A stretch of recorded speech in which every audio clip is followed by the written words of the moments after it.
Back here on NBA Fast Break, J.W. Stewart, Jalen Rose, Game 3 between the Celts and Magic. Anthony Johnson replacing the suspended Rafer Alston, making his first career playoff start. First half, Dwight Howard was great defensively, but of course he's the Defensive Player of the Year. Yes, he is, and he blocked 5 shots tonight. He grabbed 14 rebounds, an intimidator in the paint.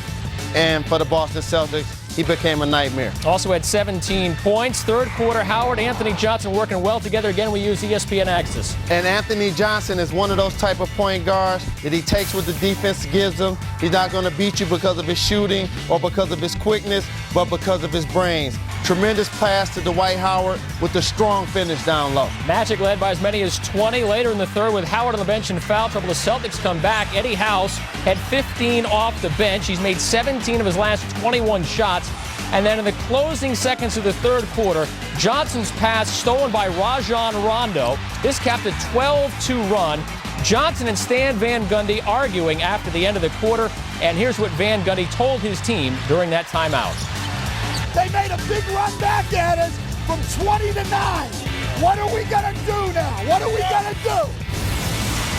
Well, the Celts got it down to 7, but the Magic responded in the fourth thanks to Hedo Turkoglu. Hedo Turkoglu had a tremendous game, 24 points, 8 for 12 from the field. And when he's that efficient and effective, it makes the Orlando Magic a tough team to beat. Rashard Lewis on the other end of that 1-2 punch. He had 28. The Magic go 5 for 5 to start the fourth quarter. And then tempers start to flare again here, Jalen. Kendrick Perkins, the elbow to the neck, literally, of Mikael Pietrus.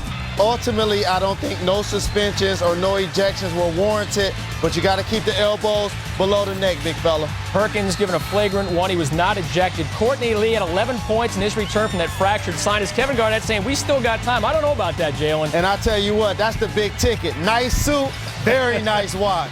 And how about this for a nice jam from Pietrus? Wow. Big time dunk. And an exclamation point to this game. Magic shoot 59%. That's a franchise record for a playoff game. They lead this series 2-1. Orlando's big three of Howard, Lewis, and Turkoglu do most of the damage. This is the most points the Celtics have given up in a postseason regulation game since April of 1995. Game 4 is Sunday night.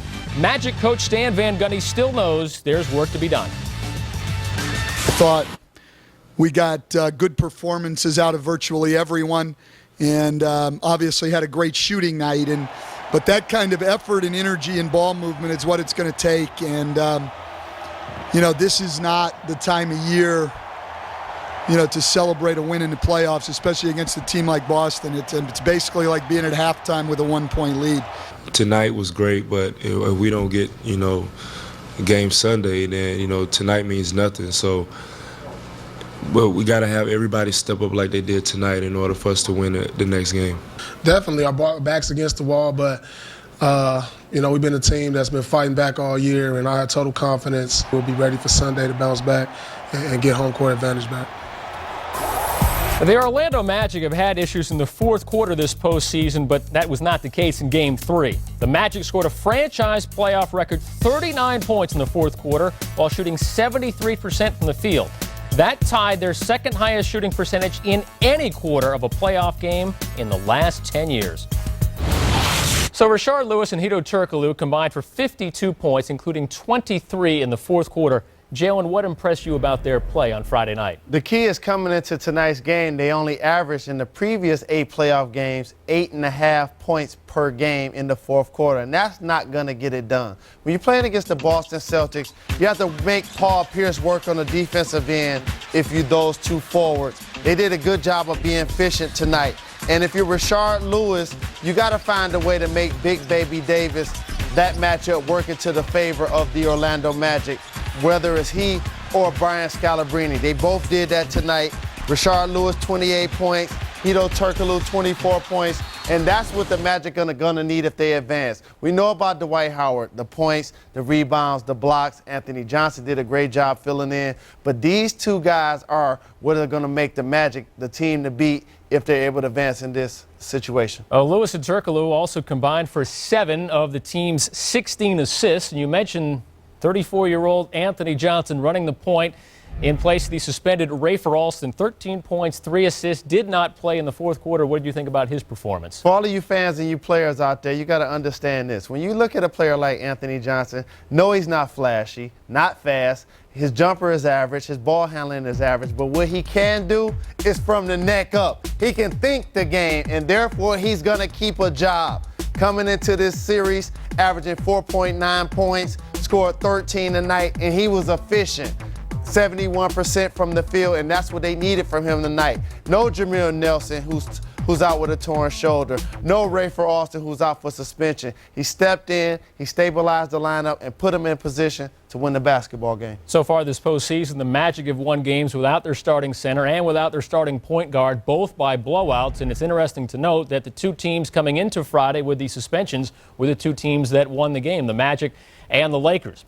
Now, Dwight Howard hardly played in the fourth quarter because of foul trouble, but how did he set the tone early, Jalen? Blocking shots. He's the Defensive Player of the Year. And one thing about being a perimeter player in the NBA, when you're able to attack the basket and there's no shot blocker back there, it makes you more efficient. And on the offensive end, look at that. He's only taking one shot outside of the paint. I love a big man that dominates the paint. Layups, dunks, be efficient, big fella. Force the defense, especially the Boston Celtics, who have a small front line basically beyond Kendrick Perkins, to guard you underneath the rim, the basket, dunk it, get to the free throw line. That's what he's doing, and that's why he's being efficient, and that's helped the Magic a lot. Howard, 19 double-doubles in 22 career playoff games. Ray Allen's been in a lot of postseason games. What happened to him on Friday night? His three-point shooting just wasn't there. And a lot of times when you're a shooter like Ray Allen, either you're feast or you're famine. And he's such a great shooter. You can see him score 51 points against